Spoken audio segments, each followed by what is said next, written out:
weekend presented by Tyson. I'm Colleen Wolfe, and championship weekend is here. I'm here with my champs here at the desk. We're all a bunch of winners this morning. Steve Smith Sr. Hey, what's going on? Rematch Sunday. That's right, people. Rematch Sunday. I love it. Like that, Michael Robinson. Hey, peeps. How you doing? Grand Rising. How you doing? And Mike Garafolo. How you feeling? You don't pick the Chiefs after wearing red on back-to-back days, Colleen Wolfe. Maybe it's not as subtle as I thought it was going to be. Okay, that's fine. We will get to picks coming up a little later in the show. You guys tweet us all show long using the hashtag GMFB. So, guys, if you like offense, we've got the games for you. It all gets started at 3:05 Eastern with Rams, Saints in New Orleans, followed by Patriots and Chiefs in Kansas City at 6:40. All right, you guys ready? Time to find out who needs to keep it real, presented by Tyson, Steve. Oh, am I keeping it real? Yeah, you're keeping it real. Always. Oh, here we go. Hey, Brian Flores, you are going to be the head coach of the Miami Dolphins. Spoiler. Yeah. Right? Well, it's not official yet, right? But don't go out there and try to do some razzle-dazzle stuff. You got the job. You don't need to make a statement. Your statement will be made over 16, 17 weeks of the season next year.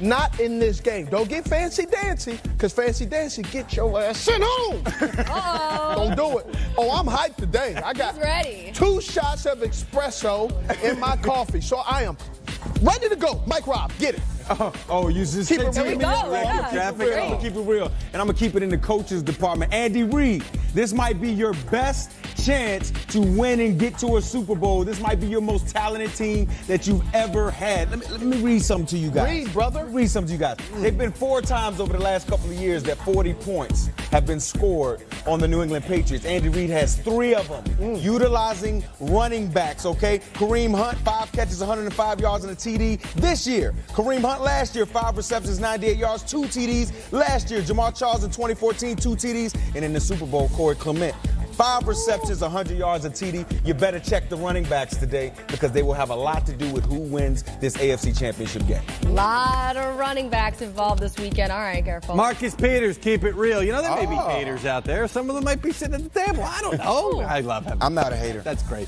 We had a little fun with that yesterday. But Marcus Peters, known to take some chances. We showed these clips yesterday. All that talk about how they just toasted Marcus Peters in the game the last time. Not really true. You know, he was tight on some routes. He had a pass defense here. That long touchdown was just massive. Yeah, 5 bad plays along the entire defense. And then, by the way, I forgot to mention this one, blatant push-off. That should have been called offensive pass interference. But Peters, he's obviously hyped for this game. He and Sean Payton downplayed all that talk. But you know he's hyped for it. He's been known to take chances. Got to take him in the right spot. Keep it real. All right, I got the Saints offensive line. It's going to be a good one. I think you're going to like it. The Saints offensive line have to keep it real, because they got to deal with the pressure of the game and the pressure of that Rams pass rush. Drew Brees, he gets the ball out so quick, but when he is pressured, his numbers drop dramatically. And you have Aaron Donald, Ndamukong Suh, Michael Brockers here. Now, in their last meeting, the Saints were able to keep him clean. It was fine. But last week, Drew Brees and that offensive line, they struggled with the Eagles' pressure up front. Suh probably had his best game ever in life of his career last season. Last week. So last week. They better get it going. So we'll see if that trend continues. They got to keep it real. Best career. game of his career. Wow. Woo! It's presented by Tyson. He's Keeping it real. That's right. Our reporters are always keeping it real. We have reporters with all 4 teams. Steve Weich with the Rams, Jane Slater with the Saints. I love the 4-box. Mike Giardi with the Patriots, and James Palmer with the Chiefs there. I know it's very dark there at the bottom of the screen. But listen, guys, I'm going to start with Steve up top left there. Let's start with you and the Rams' plan for Drew Brees today.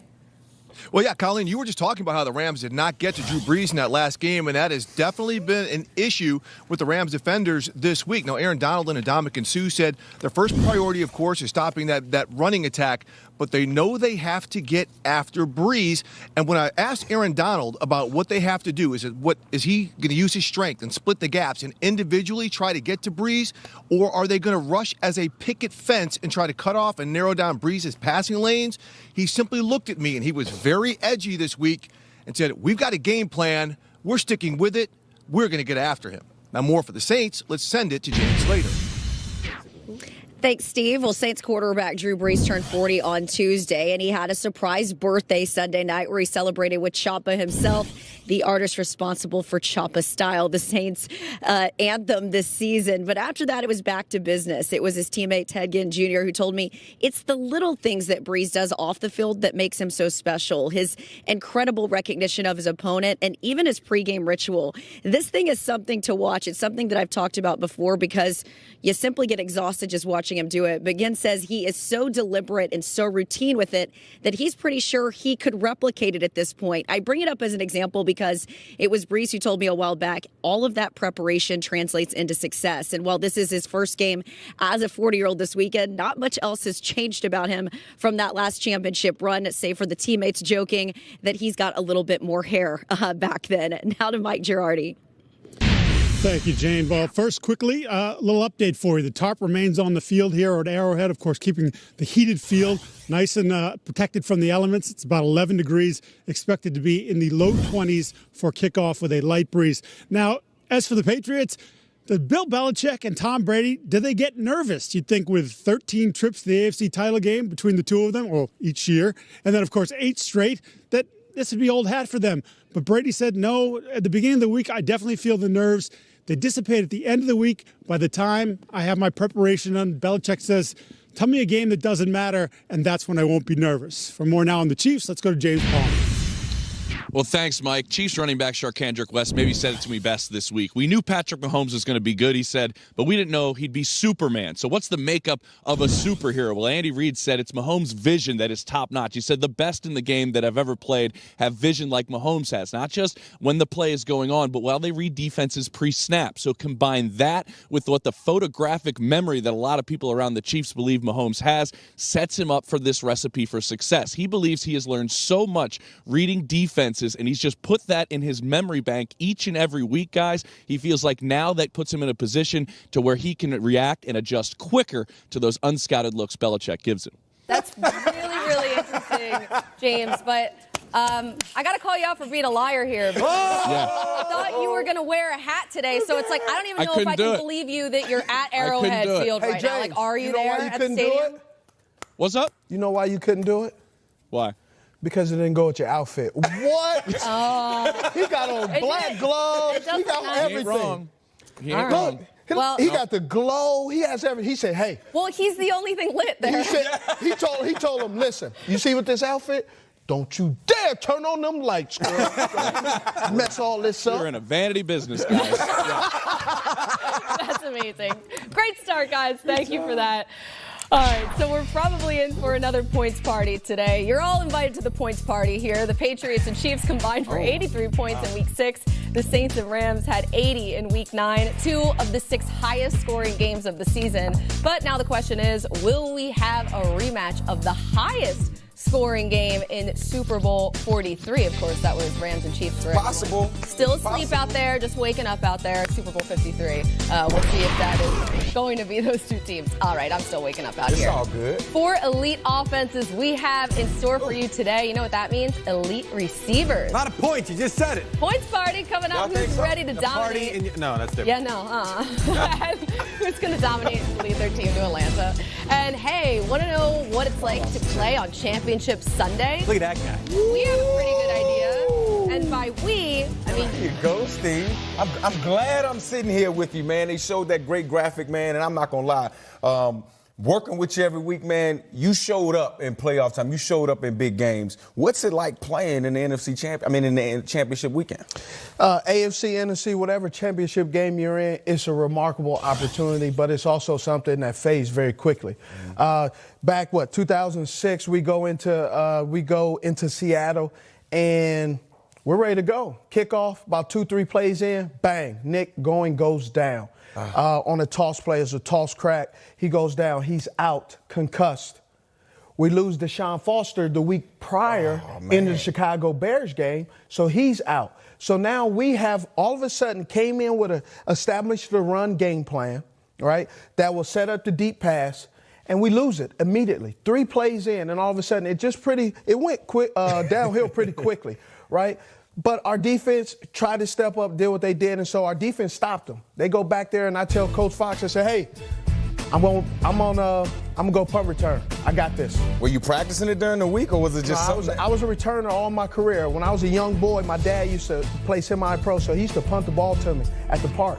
And so I learned from about 9 years old on, I was always a punt returner. My dad I didn't even know he was grooming me to be a punt returner. So from 9 years old till I ended my career, I was always a punt returner. It was ingrained in me. That was what I was taught. So you saw a play needed to be made, and so you I just got like, out Coach, there. I need to get out there. And that's what this game is about. It's going to be about making plays and also establishing who you are and what you want to be, and also your value. And sacrificing and saying, I want to be the guy to make the play on offense, defense, and special team.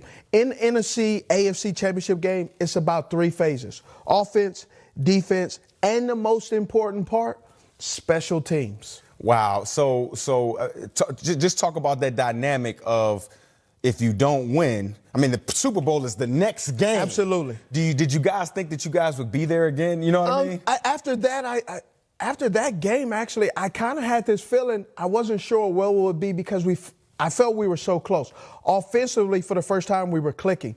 Defensively, they were doing their thing.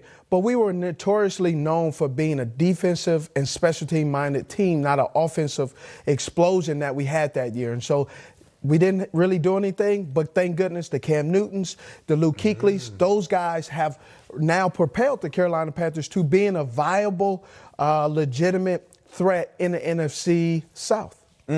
Send it over there to you, Jeezy. What Ian talking about, man? Oh, who knows? Ian Rappaport, live in NFL. Oh, here it is. Now I know what he's talking about because it's coming up in the teleprompter, Ian. Steve Smith already broke the news in the A block that Brian Flores is going to be the coach of the Dolphins. Dropped that one on us. We got another future head coach. Got a couple of future head coaches today, right? Coaching assistant coaches. I got it. Yeah, tough morning for you. Clearly, the Miami Dolphins and the Cincinnati Bengals are going to find out today whether they have to wait 1 day or 2 weeks to solidify their next head coach. Let's start with the Cincinnati Bengals. They're expected to hire Zach Taylor, the Rams quarterbacks coach, as their next head coach. They've been sticklers for the rules, have had very little contact with him, may not have officially even told him he's getting the job, but it is expected to happen. As a Bengals source told me, hopefully our next head coach will have a Super Bowl ring walking into our building. A couple coaches to keep an eye on for Zach Taylor's future staff. Jack Del Rio, a possible defensive coordinator hire. He missed last year, was out of football. I know he wants to be back in, and they are expected to request Brian Callahan, the quarterbacks coach for the Oakland Raiders. Meanwhile, the Miami Dolphins, another team expected to wait either 1 day or 2 weeks. They are going to hire Brian Flores, the Patriots defensive play caller, as their next head coach. I'm told that if the Patriots win, the Dolphins are going to request a second interview with Flores, and at that point, go over staffing, make some requests for people on their staff, and really begin to accelerate that process. One coach we know is going to be on their staff, Jim Caldwell, going to be the assistant head coach and quarterbacks coach, Mike. Jack Del Rio, you mentioned possibly for Cincy DC. We talked about him a couple of weeks ago. He spent this past year really getting away, doing a little bit of soul searching, says he loves that competitive nature of football, realizes he still wants to be a part of it, wants to be back in as a DC, maybe head coach again sometime soon. Thank you, Ian. Talk to you later about Tyreek Hill. Ooh, can't wait to hear that. They better be paying that man. I know that much. I feel like they might. I have a feeling. So the Saints dropped 45 on the Rams last time they met. We're live in New Orleans with what's different this time around. And all 4 coaches on the sidelines today probably deserve Coach of the Year. Let's say you get to pick one to suit up for. Who's it going to be? 12 catches, more than 200 yards, and back then cornerback Marcus Peters trailed him across the field. That will not be the case today, and according to defensive coordinator Wade Phillips, the key things that Talib brings is one is recognition and communication. With his experience, he can communicate to the other defenders what could be coming in terms of coverages, but also the versatility. Last time they had to shuffle a lot of backup players into his spot. Phillips said that changed the way he called the defense. That will not be the case today. As he said, Talib brings us a versatility that we didn't have on defense. And now for more on the Saints, let's send it to Jane Slater. Thanks, Steve. Well, Michael Thomas was hard to pin down in the locker room this week. So when I did finally reach out to him, he got back and said, look, it's not personal, but the game is to be sold, not told. It was Ted Ginn Jr., his teammate, who told me that is their dog in the locker room. And quarterback Drew Brees, he said, they share the same sense of urgency. In practice, every single rep is a win this game rep. This season, he's had a leading 125 catches and just 3 drops, and he's certainly earned Brees' respect. And when you consider Week 9 against the Rams, well, it was that 72-yard touchdown pass late in the game that put this one out of reach. Now to you, Colleen. We'll go back. Thank you, Jane. You know, it's funny, too, when I was looking at Michael Thomas's numbers, I can't believe that he hasn't had a back-to-back 100-yard game yet. Yeah, because defenses, they're looking at this guy crazy. like, no, he can't take over the game. I know. So I'm sure Drew Brees would like to keep the hits to a minimum today. It's a little crazy. This is only the 3rd playoff game ever with a quarterback sacked fewer than 20 times on the season, facing a pass rusher with more than 20 sacks. I know. How about that? Look at the names there. 4 Hall of Famers. I think the other 2 will be Hall of Famers, too. Dan Marino against Derek Thomas there, and Joe Montana and Lawrence Taylor in 1986. That's pretty crazy. That's pretty cool, man. So, Drew Brees and the Rams defense. All right, let's talk about that matchup here, Mike Robb. What does Drew Brees need to do today? Well, Drew Brees, just watching tape, Drew Brees is like a master at the quick game. I'm talking about passes that only travel 10 yards beyond the line of scrimmage. Then the receiver can run with it and do his thing. I mean, 80% completions in the quick game. That's getting the ball out. That's helping your offensive line. That's why they don't give up many sacks. That's giving your offensive line confidence, all of those types of things. And it's getting the ball in your playmakers' hands, like Steve Smith, getting the ball to them as fast as possible and allowing those guys to go eat. But when I looking at tape, it reminds me of when we played the Denver Broncos and Peyton Manning, right? Our defense just kind of sat at 10 yards and dared them to throw the ball deep. You looked at last week, he underthrew Ted Ginn a couple of times where he had to come back for the ball. I'm wondering, is something up with Drew Brees' arm right now? I wonder, is age getting to him? I'm wondering. It just makes you wonder what this defensive game plan is going to be, because if I'm Wade Phillips, I sit at 12 or 13 yards and dare them to double move me. Man, you turned 40 and look what happened. I don't know. I'm just saying, that's what the film says, and it just reminds me a lot of us playing the Denver Broncos. There were a couple of throws in the postseason last year with Drew Brees where he couldn't drive the ball. He could not drive it. I'm just saying. Do you wonder if his arm wears down over the course of the season? I definitely wonder that. That's why the run game may pick up this week. I want to double back to what Steve Weiss said, because he did a great job of explaining how in the last matchup they had to have Marcus Peters travel with Talib. They're really not going to do the whole traveling thing, and they really didn't try and vice him at times. No. I mean, they trusted Peters to cover Michael Thomas in that game.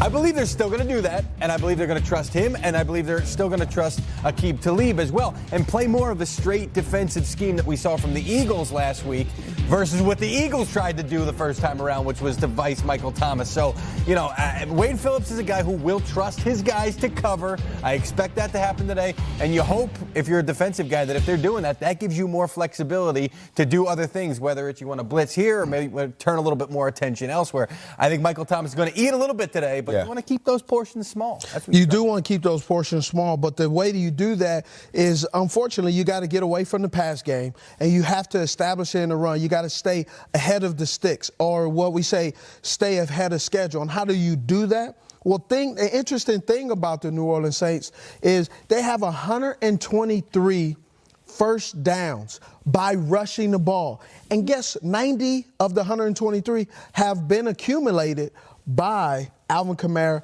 and Mark Ingram. So to be able to do that, meaning they're going to have to do some things that we don't expect, because we expect them to push the ball down the field with Michael Thomas. We expect them to push the ball down the field with Ted Ginn.